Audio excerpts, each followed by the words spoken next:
Good morning, friends. This morning session is dedicated to class 11 and we are discussing a few questions from the lesson Ranga's Marriage Snapshot. Yeah, comment on the influence of English, the language, and the way of life on Indian people as reflected in the story Ranga's Marriage. What is the narrator's attitude to English? The story Ranga's Marriage takes us to those times when very few people in India, particularly in villages, could speak English and could understand English. Those time, receiving English education was a top of the discussion.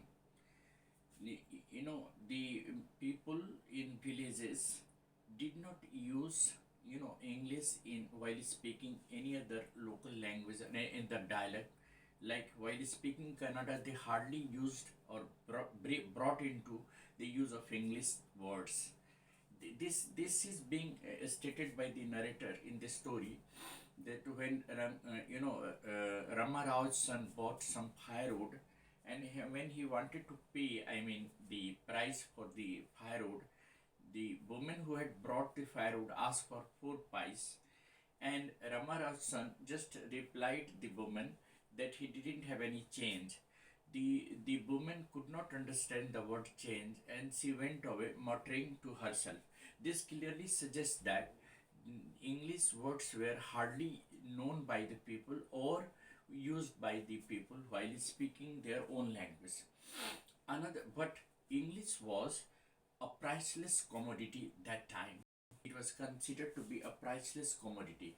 That is the reason why the people wanted to see, Ranga after he, came back from Bangalore receiving English education.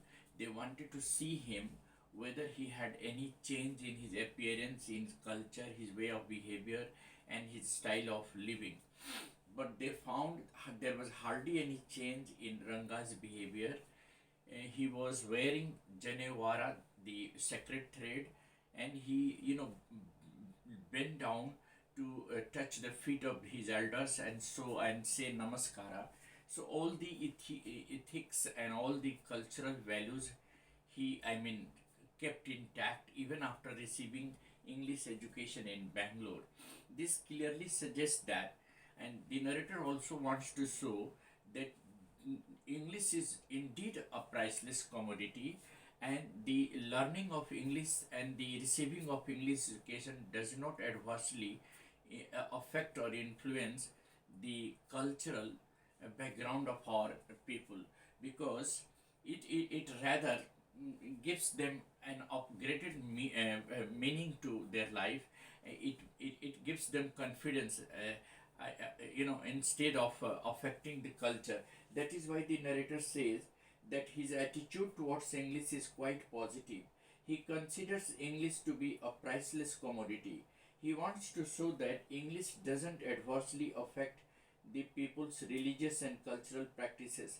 Ranga wears the Janewara even after receiving English education and coming from Bangalore.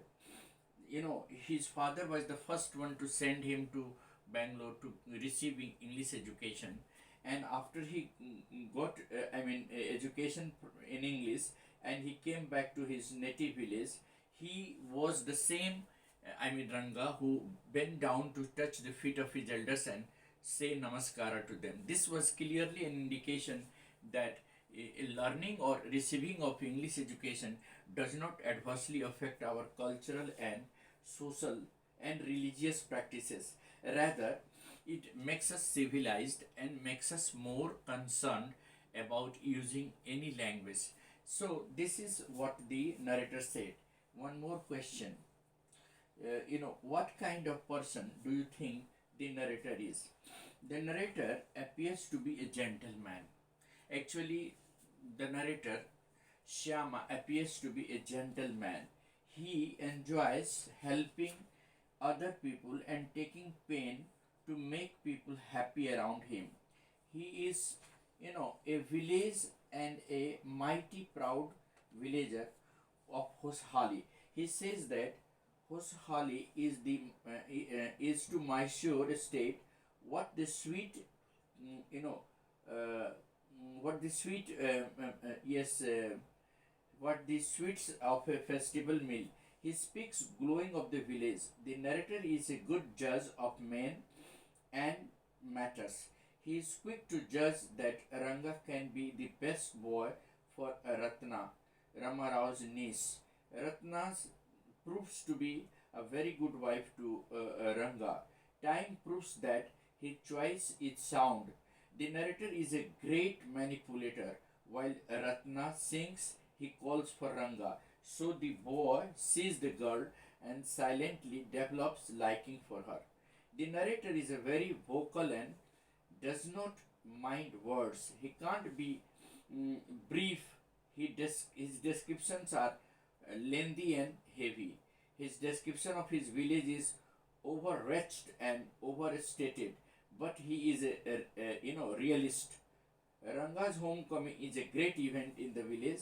It may appear to be little exaggerated today, but not a century ago.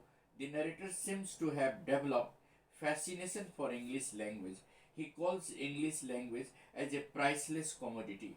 So the narrator impresses the all the characters in the story, and he plays a key role in Ranga's marriage to Ratna. He is deeply Indian and he believes in the Indian values. He is a good manipulator, he is a good human being, and he receives everybody with warmth and love. His way of, mediating the marriage negotiation between Rama Rao's niece and Ranga proves that he is a very good, social being, and he has got a good reputation in analyzing the way and analyzing the facts and making the things happen. He proves to be very useful to Ranga because he succeeds in getting him married to Ratna, who proves to be a good wife to him, and proves his notion of, marrying a young girl wrong, because initially Ranga was hesitant in marrying a young girl, and he believed that marriages should be with those girls only who are matured and could understand the second partner, the partner, very well. So we come to conclude that the narrator is a very respectable villager, and he happens to be a key character in this story, and becomes a mark of respect for everybody. So he holds a very respectable position in the village where the story takes place, and he is the person who is very instrumental in making the things happen. That is what the opinion is about the narrator. Thank you. Have a nice day.